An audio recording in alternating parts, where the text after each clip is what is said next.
aren't many places left in this world that feel untamed. Most everywhere has been mapped, built over, and shared online. But every now and then, you find a place that still holds mystery. Somewhere you haven't already scrolled past. This is the Patagonia you don't see. Far from the fabled peaks of El Chaltén and Torres del Paine, it's quite the journey to get here. Home to some of the most unforgiving weather on this planet, this glaciated paradise is sure to be full of surprises as I embark on the biggest solo adventure I've ever undertaken. I'd be lying if I said I wasn't nervous, but maybe that's the point.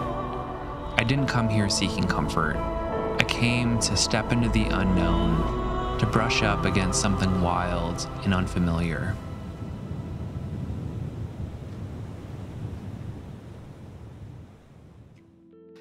After a string of long flights, Seattle to Atlanta, then Santiago, I finally landed in Punta Arenas, one of the southernmost cities in the world. From here, I'll be boarding a specialized expedition vessel called the Ventus Australis, operated by Australis Cruises. It'll be my home for the next week as we head deep into the remote channels of southern Patagonia. Our journey begins down the Strait of Magellan, toward the north side of the Darwin ice fields in Ainsworth Bay. And from there, we'll wind through narrow fjords and head out toward the Pacific.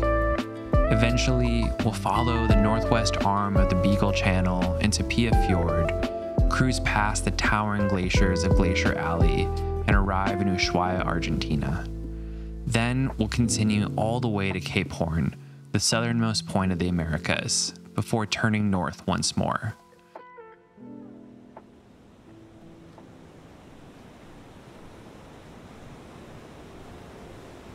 Our first morning begins in the Strait of Magellan, just outside Ainsworth Bay near the Marinelli Glacier. During the last ice age, this entire region was buried beneath the massive Patagonia ice sheet, but now only fragments remain. That morning, we boarded the Zodiacs to head ashore to hike up the terminal moraine of an ancient glacier. It was our first real look at the landscape, and already it felt overwhelming in scale. In some ways, it reminded me of New Zealand. Otherworldly, but somewhat familiar. It felt good to stretch the legs after the few long days of travel just getting to the ship. And thankfully, the weather held for now, but if Patagonia teaches you anything, it's that things can change quite quickly.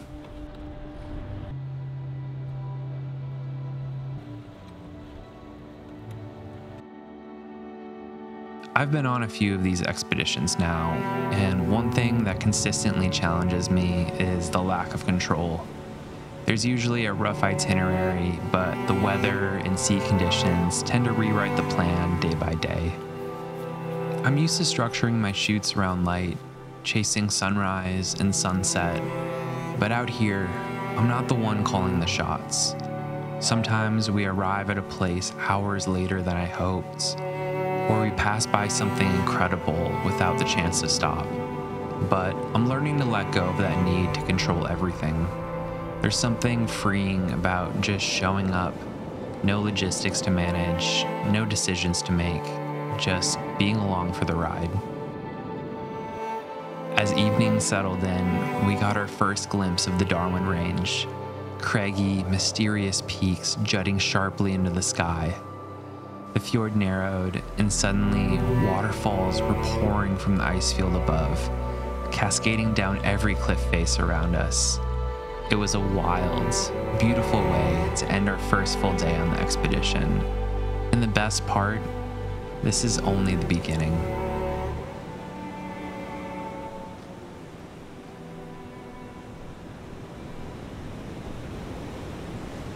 After a night sailing out into the Pacific, our ship emerged into the northwest arm of the Beagle Channel. We are headed towards the Pia Glacier, the stop I've been most excited about. As we sailed forth, the skies darkened and the scenery became more and more rugged.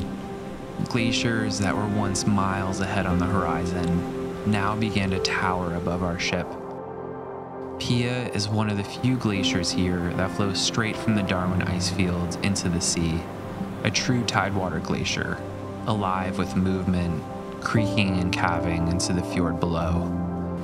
The weather, unfortunately, was not super ideal when we arrived, with bouts of wind and rain tearing through the mountains. But even with the storm, the scale of Pia was staggering. Our zodiacs provided a brilliant sense of scale and contrast.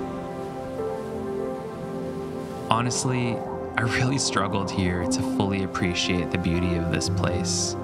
Between the winds, rain, and trying to film myself, I was a bit overcome with trying to properly capture this place in the elements.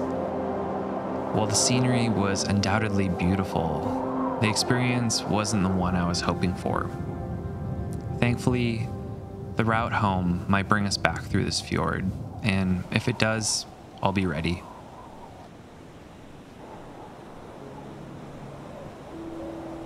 That afternoon, our ship again entered the Beagle Channel, and along this corridor, we passed through one of the most visually arresting stretches of our journey, Glacier Alley. This narrow slice of the Andes is carved by 5 major glaciers that pour into the channel, hanging valleys of ancient ice that spill down from the Darwin Mountains, part of the Andes' final flourish before disappearing into the sea. It was truly a beautiful stretch of scenery. And as the sun dipped behind the peaks, the sky lit up in surreal color. After a frustrating morning, the sunset was exactly what I needed to get inspired again.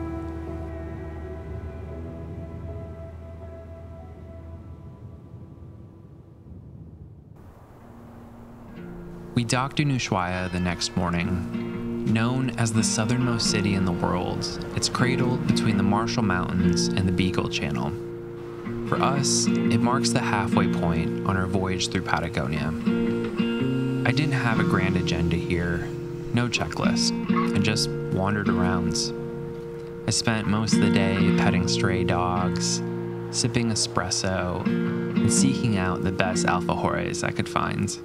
It felt good to be grounded, to have my feet on the pavement again, even if just for a few hours. And that evening, our ship again slipped away from the dock and pointed south, heading toward the last fragment of land before Antarctica, Cape Horn.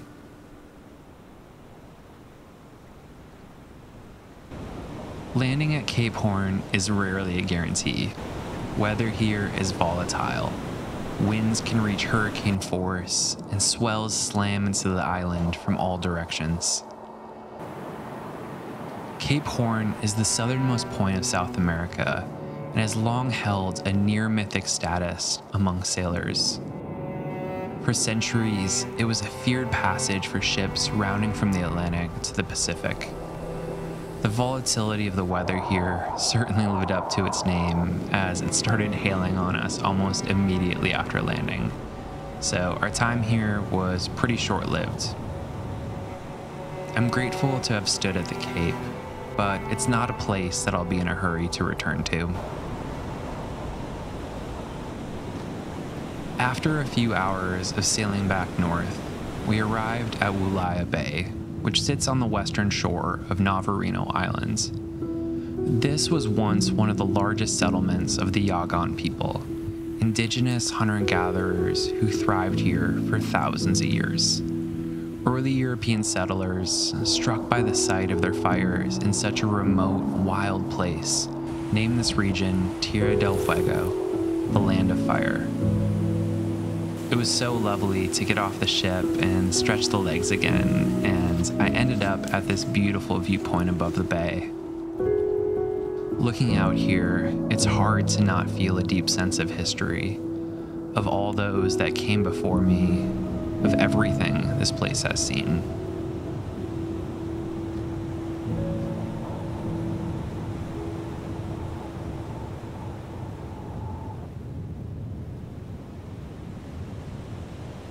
Today is about redemption.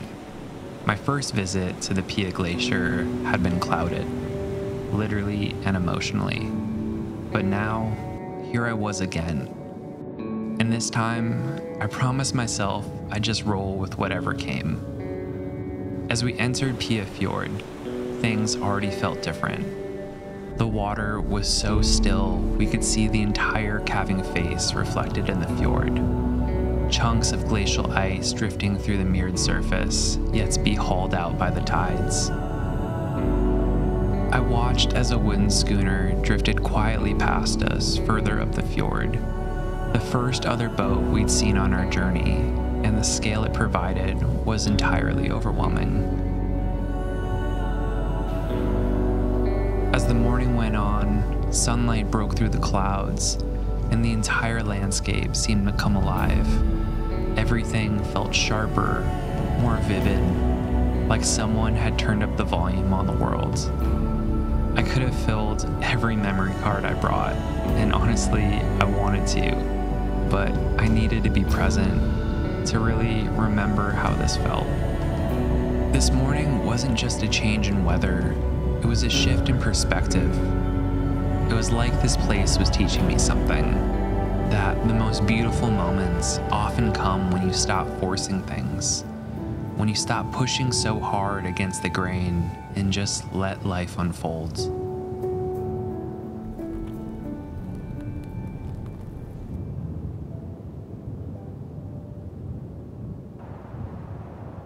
After enjoying a slow morning at Pia Glacier, it was time for an adventure further down the fjord to the Porter Glacier.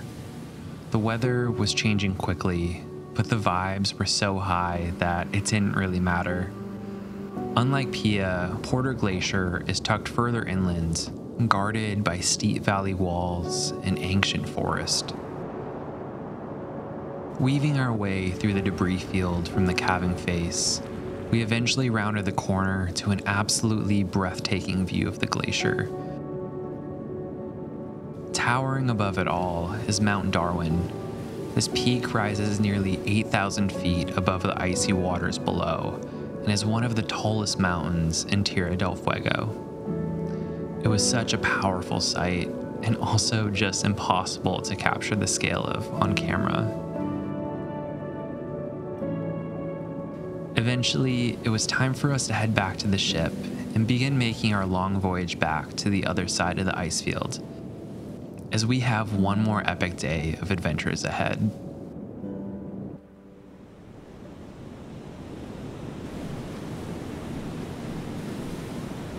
Today is the last full day of our expedition. I woke up with a mix of emotions, part relief that the journey was winding down, and that this would be my final time facing Patagonia's wild, unpredictable weather, but also a bit of sadness. There's still so much here that I love to experience. We arrived in Augustini Fjord overnight, planning to hike to the Wulaia Glacier, but another storm was rolling in, and the swell made it too risky to land the Zodiac safely. So instead, we stayed aboard the Ventus and sailed deeper into the Augustini Fjord, glaciers spilling down the steep flanks of the Darwin Range all around us. I watched from the shelter of the stern, trying to take it all in, soaking up these last moments, replaying everything I've seen and felt over the past week. There's a good chance that I'll never be back here, and that's a hard thing to accept. But honestly, it feels like I've already won the lottery just to have seen this place once. Through the good and the bad, the sunshine, the storms, and the sting of Patagonia's winds, I wouldn't change a thing. Later that day, we left the Ventus for the final time and climbed back into the Zodiacs, heading toward our last stop, Condor Glacier. The walls rose, steep and silent around us, offering space to reflect. This trip reminded me that wild places don't owe us comfort. It taught me to be more patient, to find meaning in the moments between the highlights. Not every day was easy, but maybe that's what made it more meaningful. Thank you so much to Australis for having me out on this voyage, and thank you so much for joining me. I'll see you next time.